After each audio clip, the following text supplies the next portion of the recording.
Red chilli কিচেনে তোমাদের সবাইকে স্বাগত। তোমাদের বানিয়ে দেখাবো ম্যাঙ্গো কুলফি। তার জন্য সবার প্রথমে আমরা এখানে 1/2 লিটার দুধ কড়াইতে দিয়ে ভালো করে গরম করে নেব। দুধটা গরম হওয়া অবধি অপেক্ষা করব। তারপর ভালো করে দুধটা নাড়িয়ে একটু গরম হয়ে গেলে একটু বাটিতে কিছুটা দুধ তুলে রাখবো। কিছুটা দুধ তুলে রেখে দেবো, এটা আমাদের পরে কাজে লাগবে। এরপর দুধটা ভালো করে ফুটে গেলে দুধটা বারবার নাড়াতে হবে যাতে নিচে না লেগে যায়। এরপর আমরা ওই তুলে রাখা দুধটির মধ্যে কাস্টার্ড পাউডার পরিমাণ মতন দিয়ে দেব। এবার ভালো করে মিক্সড করে নেব যাতে নিচে না দলা পেকে যায়।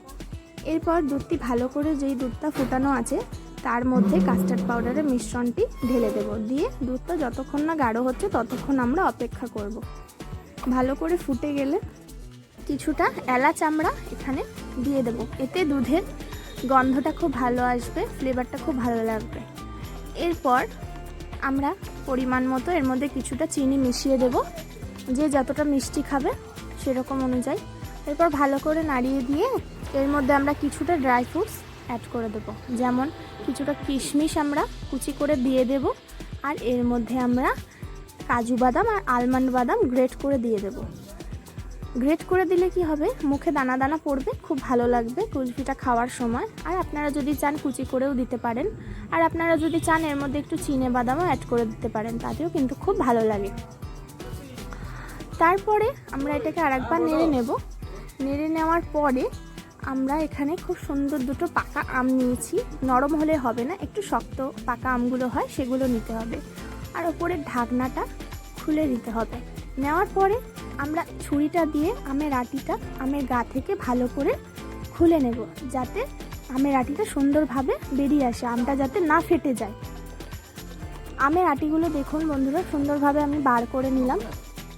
বার করে নেবার পরে আমরা যে দুধের মিশ্রণটা তৈরি করে রেখেছিলাম সেইটা আমরা আমের মধ্যে আস্তে আস্তে ঢেলে দেব।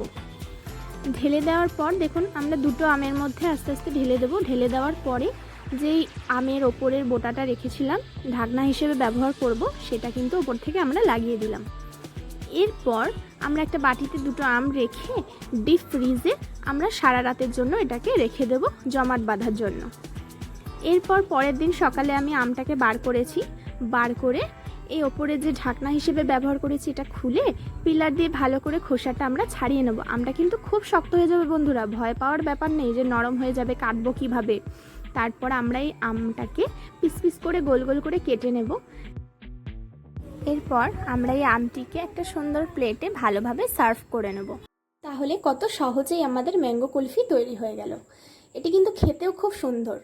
ভিডিওটি ভালো লাগলে আমার ভিডিওটাতে একটু লাইক করে দেবেন, আর আমার পাশে থাকার জন্য চ্যানেলটা সাবস্ক্রাইব করে দেবেন। তাহলে আজকের মতো টাটা বন্ধুরা।